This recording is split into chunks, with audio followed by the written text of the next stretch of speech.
1931 की जनगणना के आधार पर मंडल कमीशन ने अंदाजा लगाया था कि ओबीसी की आबादी लगभग 52% है।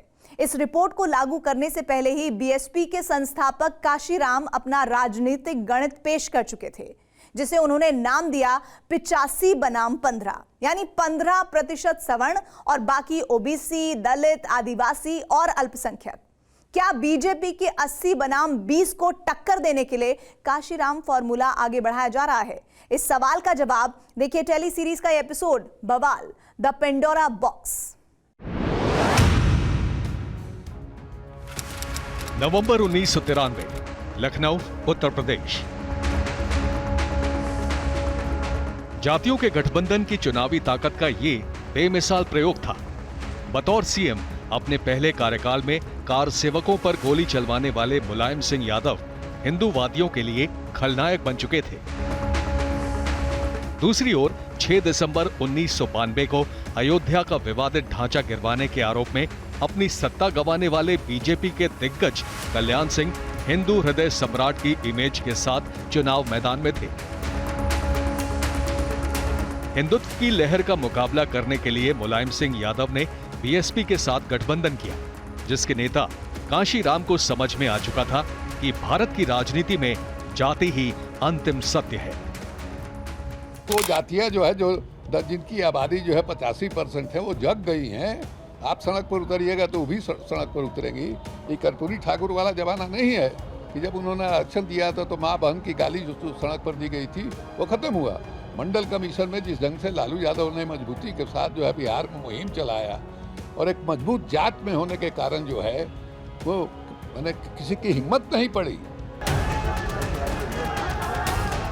1993 के यूपी विधानसभा चुनाव में यही सत्य सामने आया। बीजेपी का हिंदुत्व काशीराम और मुलायम सिंह के उस फॉर्मूले से हार गया, जिसे काशीराम ने आसान भाषा में इस नारे के जरिए समझाया था, जिसकी जितनी संख्या भारी उसको उतनी हिस्सेदारी।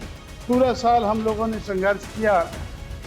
उस संघर्ष का मकसद था जाति तोड़ो, समाज जोड़ो।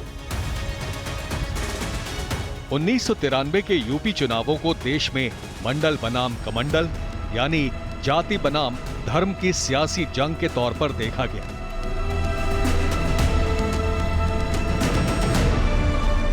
और उसका नतीजा देखने के बाद ही यूपी और बिहार में हर पिछड़ी जाति की एक पार्टी पैदा होने लगी।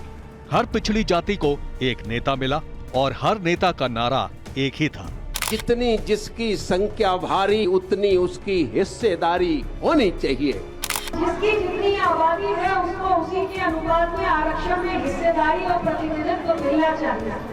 तो मंडल के अंदर ही एक सवर्ण पैदा हो गया जो सारे लाभ लेने लगा।